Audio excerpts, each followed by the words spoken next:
Cool. Welcome back. Part 2 of Beatroots. I'm here with Danny, aka Dimo. Danny, you want to tell us a bit about Sidechain Compression? What do you use that tool for?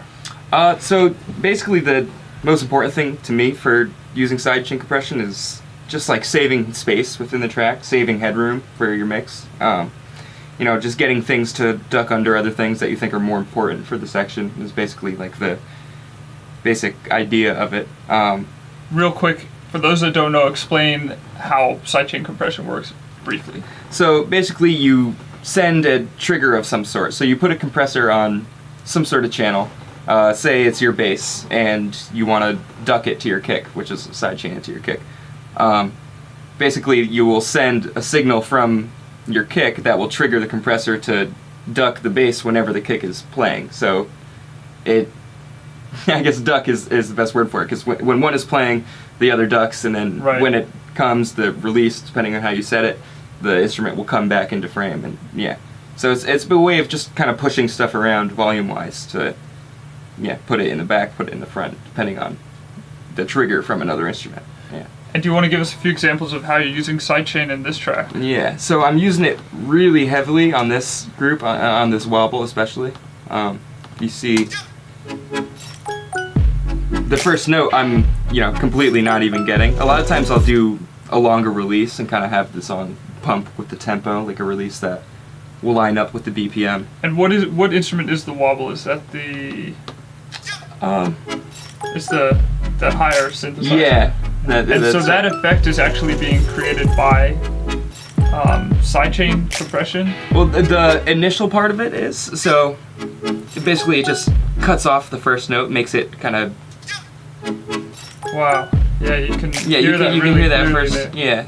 So when and it kind of shocks it, like takes it out of that space for a second, and then the release, it will come back in and kind of automate up, like the volume will come up a little bit as the kick comes out. Yeah. So and then I have the same thing. Sorry, go on. I have like the same thing going on with the snare as well, except the snare I have it coming, really hard. So basically, whenever the snare hits that synth, and I think I have it on the bass as well, will just completely cut off. Yeah. Okay. And so in those two cases, it looks like, especially with the wobble, the effect is, or in fact in both cases it looks like the effect is really noticeable. Mm-hmm.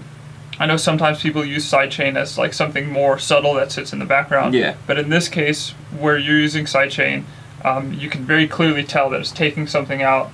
That wobble is being removed, and then as soon as the kick is done, the wobble's coming back in. Yeah, exactly. There's a lot of times where I'll use sidechain compression a lot more subtly, even with like main instruments like this. But in this case, I wanted to do it really hard, where if there's a kick or a snare here, then there wasn't a synth there. No matter what.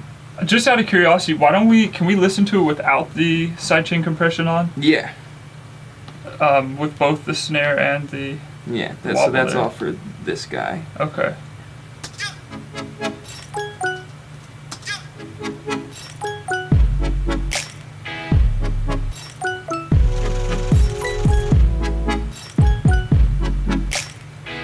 I'll take off the bass too.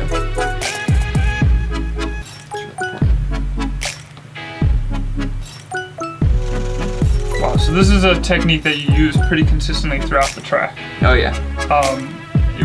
Would you say that's true with most of the music that you produce? You're putting a sidechain compression on just to air out things and make them breathe a little better? Yeah, kind of just to give everything its own space.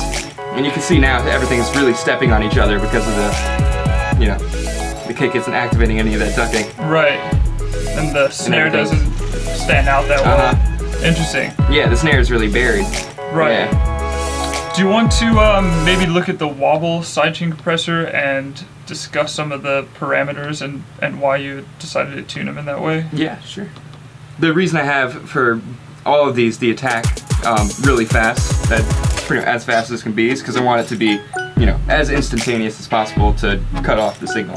Right. So I always, when I'm doing stuff like that, just like a hard duck, I'll always use like full attack, the quickest attack possible. So that being that as soon as the kick sounds, it's activating that compressor on a very hard level, taking that kick out or taking the wobble out and letting that kick sound. Yeah, where Okay. with like a shorter attack, it would kind of.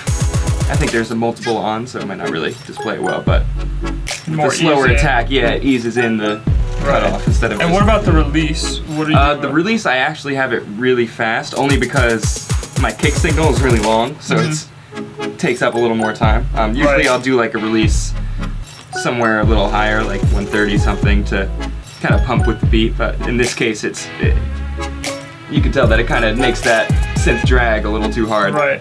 How would you describe the effect of the release on a sidechain compressor? Basically, it's really important to get the whole song pumping with your release. So, Right. if you can, this is kind of a bad example because I have all my releases really short, so everything just, comes right back off of it. But, when you want everything to pump around the kick and snare and to kind of warp around it, then the release is really important if you want to get it, like, say, a quarter notes amount of time for your release, and then the way everything pumps around the kick or pumps around whatever is the loudest element will kind of make it cohesive, I guess. Interesting. Yeah. Very cool, Danny. What are we going to talk about in part 3? I guess we can talk about like arrangement or why I decided to place certain things in there. Like I have like live guitar in a few parts, kind of peppered in, and so I guess we can talk about arrangement. Part 3, Danny's got all these crazy synthesizers, all these samples, all these sounds that are all tied together, and he's going to tell us how he took all of this crazy information and turned it into one cohesive track. Coming up in part 3.